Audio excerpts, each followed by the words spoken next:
yara nawa yake da shi a makaranta, nawa suke biya kuma zan biya ku na tam ɗaya. Suka je suka rubuto suka kawo na sa duk aka ba su kuɗin na tam ɗaya. Na ce amma kowa na so ya zo ya ritaya ɗin kuɗin da ya karɓa na fees, sannan ya muna ritayar wa'annan kuɗi kafin mu bashi next batch na wata kwata ɗin. Wato ya zo ya lissafa. Miliyan 625 na lissafa. Nawa? Miliyan 625. To miliyan 625 in ka je ka tambaye su a lokacin nan sai ka ɗaura mutum. Ba inda za su samu wannan kuɗin ko ba abin da ake da su.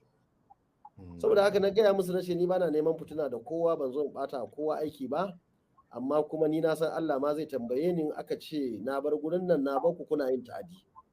Saboda haka da suka yi ta bayanai na ce to gashi ga kuma ka'ida guda biyu, ku ritaya da abin da kuka karba na baya ku zo ku hada da wannan. Har na bari ba wani vice chancellor ko provost ko wani da ya zo ya ce na shekar ku kai wa kwamishina, ni zan zo in zauna da ku kuma kowa ya kama zancen banza ransa zai ɓaci. Har na tafi yara ba sa biya kuma sannan wa'annan kuɗaɗe ba su zo sun yi ritaya ba. Saboda haka akwai rashin iyawa. Akwai sannan ina senate, ina cikin kwamiti na education. Muka gayyato duka 'yan principal na college of na unity schools, secondary schools kenan. Suka zo su defending budget. A lokacin nan an kawo mini yaro kimanin 80 daga Madobi local government wanda yake buƙatar kuɗin da suke nema ba wai kuɗin tafiya ba ko bokiti da za su saya ko wani abu. Abin da za ka ba makarantar kawai naira 84,000 a lokacin nan. Na ce ai mun lissafi na biya. To ina jin haushin wannan sai ga su saboda na san duk kuɗin na yawancin ɓarantar da su ake. Saboda haka da suka zo na tashi na ce da su me yasa suke karɓa wannan kuɗi. Wata mace daga Port Harcourt, Rivers State, Unity School ta za ta yi bayani. Na yi fata-fata da ita na ce in ba ta shiru da bakinta ba, zan tabbatar da cewa na an kafa kwamiti ni ne chairman na bincikenta. Ba ta sake magana ba.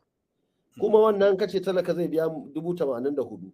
Yanzu wa'annan yaran suna final year wanda na fara biyawa din nan.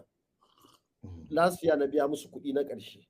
Ina son in gaya maka daga wannan 84 din da na zo na biya na ƙarshe mutum 5 ne ya rage.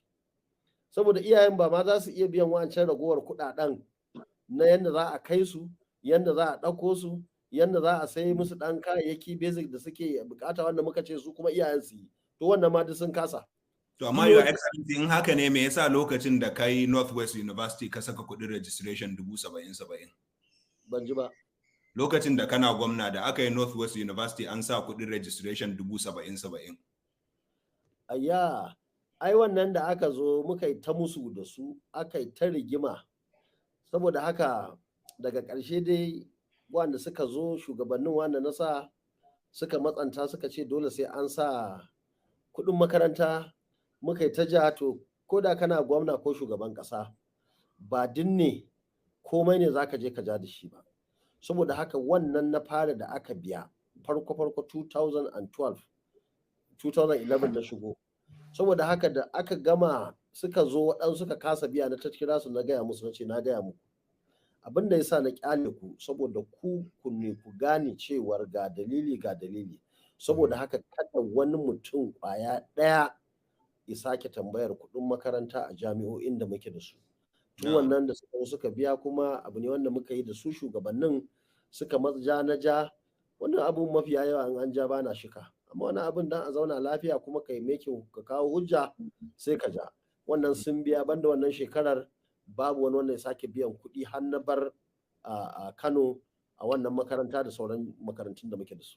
To your excellency bari mu je ga Jafar.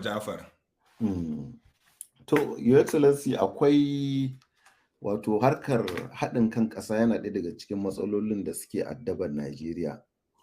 Inda za a ga na saboda wata rashin haɗin kai za a ga rigingimu na faruwa na ƙabilanci wani zubin da rigingimun addini.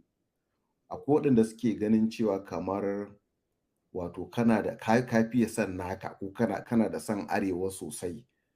Wasu kan ba da misali da yadda a lokacin da kake gwamnan jihar Kano a zango na farko ka kori malamai waɗanda ba 'yan asalin jihar Kano ba, wanda an samu matsala a sanadiyar wannan decision din wasu na ganin cewa an kori malaman lissafi da na turanci da na kimiyya waɗanda ana buƙatar su, kuma wannan korar da aka yi musu an yi shekara da shekaru ba a maye gurbin ba. Idan Allah ya baka nasara ka ci shugaban ƙasa, za ka fi nuna, za ka riƙa har yanzu za ka ci gaba da yin abubuwa ne da za su nuna gashi kamar ka fi son wani ɓangare, ko kuma dai za ka canja ka zama kowa naka ne in Allah ya baka nasara? Kai kuwa duk abubuwan da aka yi duk ƙoƙari ne na adalci. Da yawa mutanen wanda muka shiga harkokinsu a kudu, wasu ma a nan a arewa ne. Duk abu ne wanda ya shafi zalunci, kuma shugaban